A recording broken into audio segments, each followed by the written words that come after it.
بسم اللہ الرحمن الرحیم۔ السلام علیکم ورحمۃ اللہ وبرکاتہ۔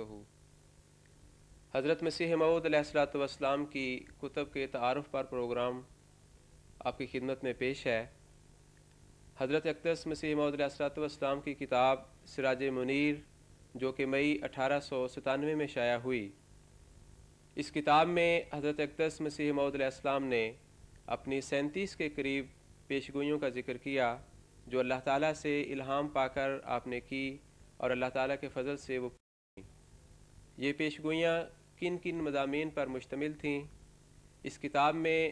حضور نے کون کون سے مضامین اور علمی مسائل بیان فرمائے، اس پر گفتگو کرنے کے لیے آج ہمارے ساتھ تشریف فرما ہے محترم شمشاد احمد صاحب قمر اور محترم مولانا مبشر احمد صاحب کالوں۔ تو سب سے پہلے خاکسار شمشاد صاحب سے یہ سوال کرے گا کہ حضور نے اپنی اس کتاب میں عبداللہ آتھم کے بارے میں جو پیشگوئی کا ذکر کیا ہے اس کی کچھ تفصیل آپ ہمیں بتائیں۔ بسم اللہ الرحمن الرحیم۔ عبداللہ آتھم صاحب جو تھے یہ عیسائیوں کے بہت بڑے عالم تھے اور اکثر اسلام کے خلاف مباحثے اور مختلف مضامین لکھا کرتے تھے۔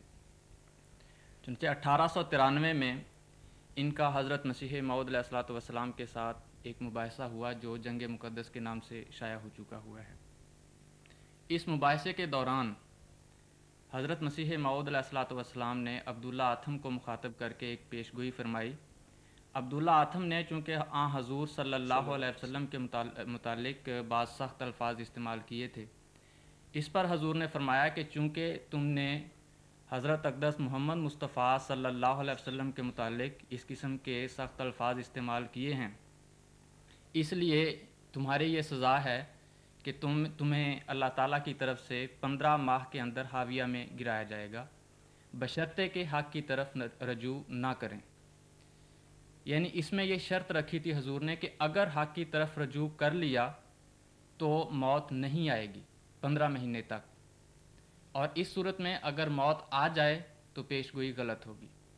اور اگر حق کی طرف رجوع نہ کیا تو موت ضرور آئے گی، اور اس صورت میں اگر موت نہ آئے پھر بھی پیشگوئی غلط ہے۔ چنانچہ اس کے بعد عبداللہ آتھم نے حق کی طرف رجوع کیا، اور جیسا کہ پیشگوئی سے ظاہر تھا کہ حق کی طرف رجوع کرنے سے پیشگوئی ٹل جائے گی، یعنی اس میعاد کے اندر فوت نہیں ہوں گے، تو عبداللہ آتھم صاحب جو ہیں وہ اس میعاد کے اندر فوت نہیں ہوئے۔ اس پر عیسائیوں نے اور بعض مسلمانوں نے بھی اعتراضات کرنے شروع کیے، تو حضرت مسیح موعود علیہ الصلوۃ والسلام نے فرمایا کہ در حقیقت عبداللہ آتھم اس میعاد کے اندر اس لیے نہیں مرا کہ اس نے حق کی طرف رجوع کر لیا تھا۔ اب سوال یہ پیدا ہوتا ہے کہ اس کا ثبوت کیا ہے کہ حق کی طرف رجوع کیا یا نہیں کیا۔ حضرت مسیح موعود علیہ الصلوۃ والسلام فرماتے ہیں کہ اسی مجلس کے اندر میں یہ پیشگوئی کی گئی تھی، جب یہ پیشگوئی اس کو سنائی گئی تو اس کی رنگت زرد ہو گئی اور حالت جو ہے متغیر ہو گئی، اور اس نے کانوں کو ہاتھ لگایا گویا کہ وہ توبہ کر رہا ہے، اور پھر اس کے بعد اس کا جو رد ہے وہ بھی اس بات کا ثبوت ہے کہ اس نے رجوع کر لیا تھا، کیونکہ جیسا کہ میں نے عرض کیا کہ وہ اس سے پہلے مباحثات کیا کرتا تھا، لیکن پیشگوئی کے بعد اس نے کوئی مباحثہ نہیں کیا، اور اسلام کے خلاف مضامین لکھا کرتا تھا، اور پیشگوئی کے بعد اس نے کوئی مضمون نہیں لکھا بلکہ فیروز پور میں گویا کہ گوشہ نشینی اختیار کر لی۔ اور سب سے بڑھ کر حضرت مسیح موعود علیہ الصلوۃ والسلام نے اس کا یہ فرمایا کہ خدا تعالیٰ نے مجھے الہاماً یہ خبر دی ہے کہ عبداللہ آتھم نے حق کی طرف رجوع کیا ہے اور اسلام کی عظمت کا قائل ہوا تھا۔ فرمایا کہ اگر میری یہ بات غلط ہے تو عبداللہ آتھم اس پہ قسم کھائے کہ مرزا صاحب یہ بات غلط بیان کر رہے ہیں، میں اسلام کی عظمت کا قائل نہیں ہوا، تو اس قسم پہ میں اس کو 4000 روپیہ بھی دوں گا، اور اس قسم کھانے کے بعد اگر وہ 1 سال کے اندر ہلاک نہ ہو جائے تو میں جھوٹا جو چاہے مجھے لے۔ تو اس پہ عبداللہ آتھم نے قسم نہیں کھائی، اور قسم نہ کھانے پر حضور نے فرمایا کہ چونکہ پیشگوئی میں یہ بھی ذکر تھا کہ اس صورت میں اگر وہ شہادت کو چھپائے گا، اخفائے حق کرے گا تو پھر بھی اس کو موت جو ہے وہ جلد آ لے گی۔ چنانچہ حضرت مسیح موعود علیہ الصلوۃ والسلام کے بار بار اشتہار دینے کے باوجود اس نے قسم نہیں کھائی اور اس بات کا اقرار نہیں کیا کہ میں اسلام کی عظمت کا قائل ہوا تھا، تو اس کے بعد ٹھیک یعنی حضور نے جو آخری اشتہار دیا ہے اس کے ٹھیک 7 مہینے کے اندر وہ شخص ہلاک ہو گیا اور دنیا کو چھوڑ کے چلا گیا، اور حضرت مسیح موعود علیہ الصلوۃ والسلام کی حقانیت جو ہے وہ زمانے پہ ثابت کر گئی۔ جزاکم اللہ خیراً۔ کل صاحب دوسرے حضور نے جو اس کتاب میں ایک اور اسی طرح کی پیش گوئی کا ذکر کیا ہے، وہ دوسرے ہندوؤں کے نمائندہ تھے پنڈت لیکھ رام۔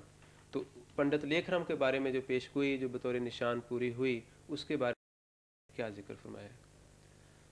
حضرت مسیح موعود علیہ السلام نے 1886 میں پنڈت لیکھ رام کو لکھا، اور اس کے لکھنے کا سبب یہ ہوا کہ یہ اس کی نوجوانی کی عمر تھی،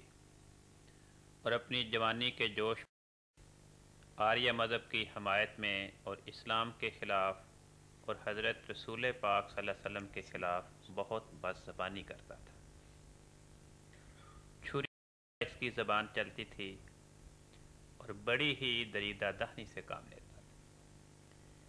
اس کے دل خراش حملوں کو دیکھ کر حضرت مسیح موعود علیہ السلام نے چاہا کہ اس کے بارے میں خدا کی جانب توجہ کی جائے۔ چنانچہ حضور نے اسے لکھا کہ اگر آپ مجھے اجازت دیں تو آپ کی قضاء و قدر کے بارے میں خدا سے کچھ دریافت کروں اور پھر اسے شائع کر دوں۔ اس نے کہا کہ ٹھیک ہے،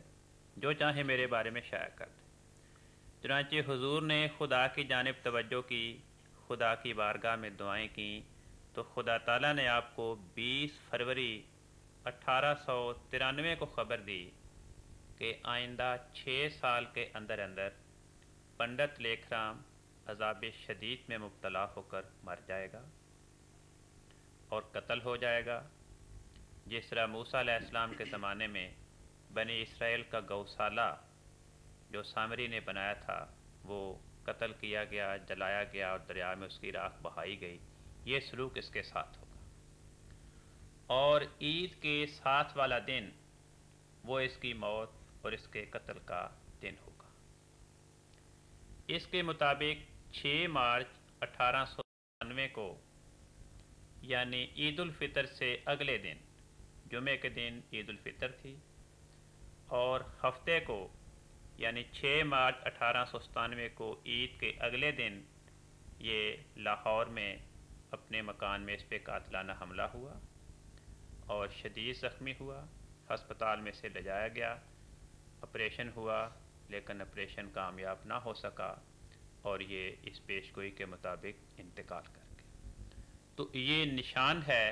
اور اس نشان کے بارے میں حضرت مسیح موعود علیہ السلام فرماتے ہیں جب حضور نے یہ پیش گوئی شائع کی کہ مجھے خدا نے خبر دی ہے کہ 6 سال تک یہ عذاب شدید میں مبتلا ہو کر مر جائے گا، تو حضور نے فرمایا یہ چونکہ اسلام اور ہندو دھرم کا مقابلہ ہے، ہندوؤں اور مسلمانوں میں خدا کی طرف سے آسمانی فیصلہ کے طور پہ یہ پیش گوئی ہے، اس لیے تمام ہندو مل کر دعائیں کریں خدا کی بارگاہ میں کہ پنڈت لیکھ رام جو ان کا وکیل ہے ان کے دھرم کا، وہ اس عذاب شدید پہ مبتلا ہونے سے ٹل جائے، اس سے بچ جائے۔ تو فرمایا چونکہ پوری ہندو قوم کا یہ مسئلہ ہے، اس لیے تمام ہندو مل بیٹھیں، خدا کی بارگاہ دعائیں کریں تاکہ وہ بچ جائے۔ تو یہ نشان تھا جو اس طرح ہیبت ناک طور پہ پورا ہوا۔ اور سر اس کے اوپر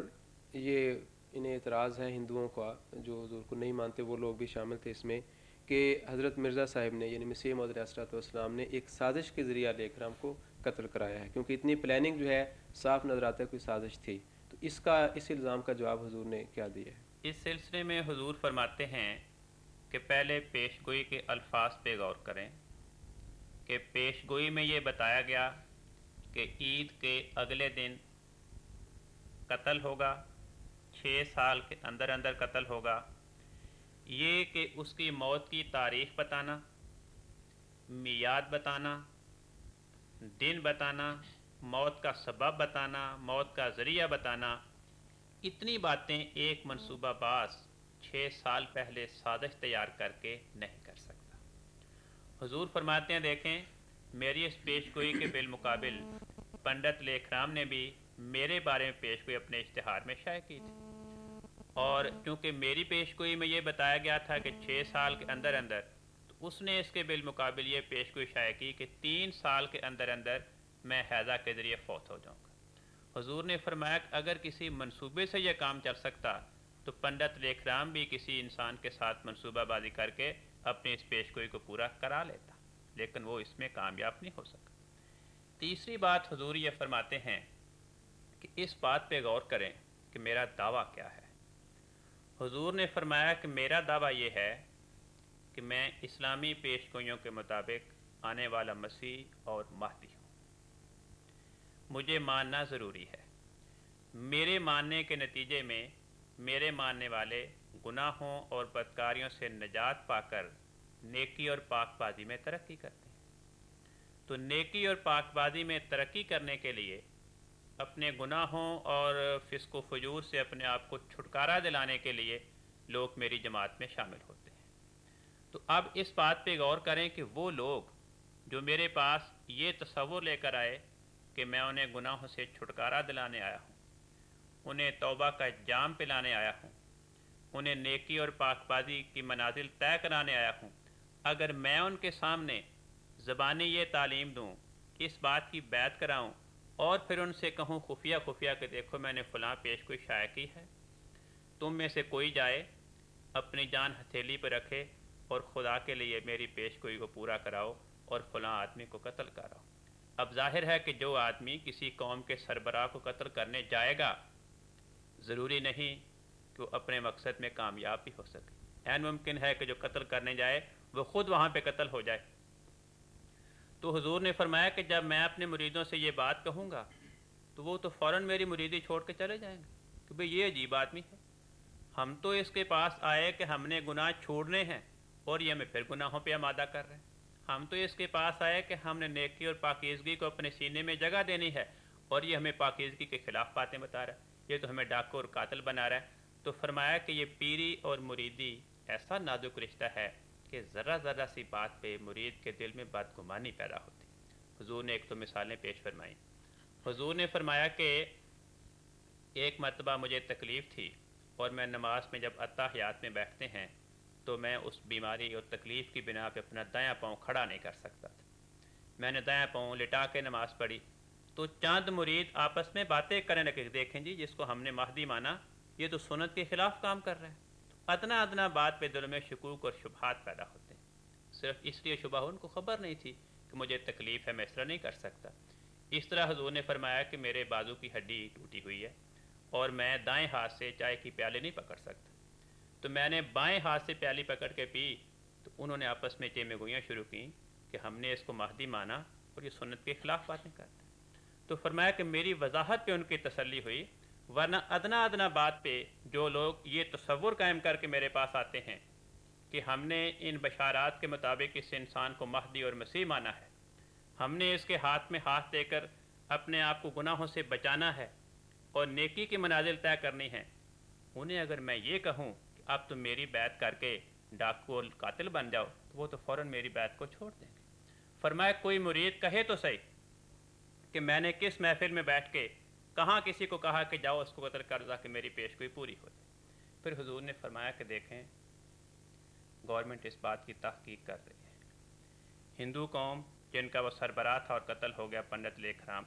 وہ جگہ جگہ اپنی کثرت تعداد کی بنا پہ، اپنے مالی وسائل کی فراوانی کی بنا پہ تحقیق کر رہی ہے۔ پورے ملک میں ایک شور برپا ہو گیا اس پنڈت لیکھ رام کے قتل کے بعد، ہندو عوام میں اتنی جوش کی کیفیت پیدا ہوئی کہ حضور نے فرمایا کہ صرف راولپنڈی شہر میں 40 مسلمانوں کو زہر دے دی گئی۔ اس جوش میں انتقام میں آ کر کئی معصوم بچے مسلمانوں کے اس انتقامی جذبے کے نتیجے میں قتل کر دیے گئے، اور میرے خلاف اخباروں میں قتل کے منصوبے بن رہے ہیں، مجھے قتل کی دھمکیاں مل رہی ہیں، میٹنگیں ہو رہی ہیں، میرے قتل کے لیے انعام مقرر ہو رہے ہیں۔ اتنا جوش پیدا ہوا، فرمایا یہ تو لوگوں نے کر لیا، اب میں ہندو قوم کے دلوں کو اطمینان کے لیے ایک آسمانی طریقے فیصلہ پیش کرتا ہوں، وہ یہ کہ ان میری ساری باتوں کو بیان کرنے کے بعد بھی اگر کسی ہندو کے دل کو تسلی اور اطمینان نہیں ملتا تو میرے سامنے آ کے قسم کھا جائے کہ میں یقیناً جانتا ہوں کہ